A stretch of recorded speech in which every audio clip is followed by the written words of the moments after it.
శాసనమండలిలో మళ్లీ గందరగోళం. పోడియం దగ్గర ప్లెకార్డులతో వైసీపీ నిరసన. మెడికల్ కాలేజీల అంశంపై చర్చకు పట్టు.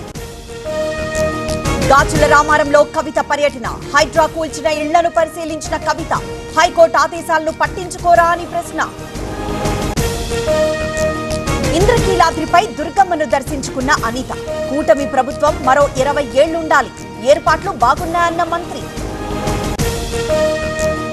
శ్రీరామ్ సాగర్ ప్రాజెక్టుకు పోటెత్తిన వరద. 40 గేట్లెత్తి దిగువకు నీటి విడుదల. ఇన్ఫ్లో 2 లక్షల క్యూసెక్కులు. విశాఖలో జాతీయ ఈ గవర్నెన్స్ సదస్సు. ఎగ్జిబిషన్ ప్రారంభించిన Chandrababu. Viksit Bharat digital transformation team తో సమ్మిట్.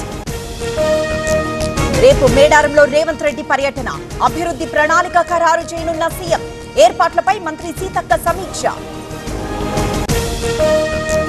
శ్రీశైలం జలాశయానికి భారీగా వరద.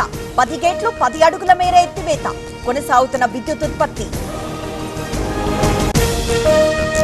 ఉత్తర బంగాళాఖాతంలో అల్పపీడనం. ఏపీలో పలు జిల్లాలకు భారీ వర్ష సూచన. 25న మరో అల్పపీడనం ఏర్పడే అవకాశం. ఇవాళ ఛత్తీస్గఢ్ కు మంత్రి ఉత్తమ్. సాయంత్రం ఆ రాష్ట్ర సీఎంతో భేటీ. సమ్మక్క సాగర్ ప్రాజెక్టుకు ఎన్ఓసీపై చర్చ. శ్రీశైలంలో పెరిగిన భక్తుల రద్దీ. దసరా సెలవులతో తరలి వచ్చిన భక్తులు. దర్శనానికి 2 గంటల సమయం. అక్రమంగా తెచ్చిన లగ్జరీ కార్లపై బీఆర్ఎస్ నడుస్తుందా? మార్కెట్ ధరకేనా, తక్కువ ధరకు తీసుకున్నారా? విచారించాలన్న బండి సంజయ్. భద్రాద్రి పినపాక ఏజెన్సీలో హై అలర్ట్. మావోయిస్టు పార్టీ వారోత్సవాలతో అప్రమత్తం. వాహన తనిఖీలు చేపట్టిన పోలీసులు. ఎన్టీఆర్ జిల్లా తిరువూరులో కూలిన గోడ. 4గురికి తీవ్ర గాయాలు. ఆసుపత్రిలో చికిత్స. జీఎస్టీ తగ్గింపుపై బీజేపీ క్యాంపెయిన్. ఈ నెల 29 వరకు ఎంపీల ప్రచారం. ఎన్నికలు జరగనున్న రాష్ట్రాలపై ప్రత్యేక దృష్టి.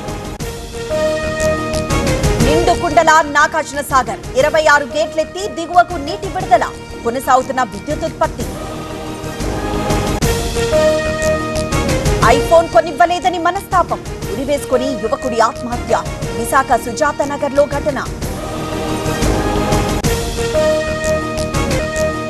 ఇవాళ అరుణాచల్, త్రిపురలో ప్రధాని పర్యటన.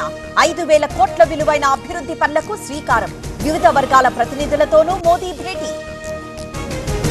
ఆపరేషన్ సింధూర్ ఇంకా ముగిలేదు. పాక్ ఉగ్ర కుట్రలు కొనసాగిస్తే బదులిస్తాం.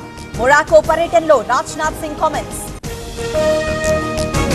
స్టాక్ మార్కెట్లపై H1B ఫీజుల ఎఫెక్ట్. భారీ నష్టాల్లో ఐటీ కంపెనీల షేర్లు. లాభాల్లో ఆటో, సిమెంట్, మెటల్ రంగాలు.